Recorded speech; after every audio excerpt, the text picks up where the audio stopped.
नमस्कार शेतकरी बांधवांनो. मी कपिल पाटील, कृषी सल्लागार. तुम्हाला एक बेस्ट कॉम्बिनेशन सांगणार आहे सर्व प्रकारच्या भाजीपाल्यासाठी.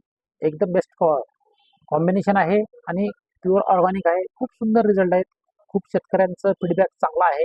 काय करायचं, 15 लिटर पाणी घ्यायचं, त्याच्यामध्ये 200 ते 250 ml गाईचं दूध घ्यायचं, त्याच्यामध्ये 30 ग्राम हळद घ्यायची, त्याच्यामध्ये 4 ते 5 ग्राम हिंग घ्यायचं आणि प्लस त्याच्यामध्ये 100 ग्राम गूळ घ्यायचं. हे 15 लिटरसाठी वापर करायचं. चांगलं ढवळायचं.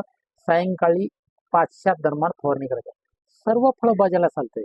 एवढा सुंदर रिझल्ट आहे आणि प्रत्येक शेतकऱ्यांची प्रतिक्रिया आम्ही जाणवलो. खूप छान रिझल्ट आहे. तुम्ही असंच 7-7 दिवसाच्या अंतराने सतत एक 4 वेळेस स्प्रे घेतले ना, कोणत्याच प्रकारचं तुम्हाला व्हायरसचा अटॅक येत नाही. कोणत्याच प्रकारचं येत नाही. खूप छान रिझल्ट आहे. असेच नवीन नवीन व्हिडिओ पाहण्यासाठी आपण या चॅनलला फॉलो करा. धन्यवाद.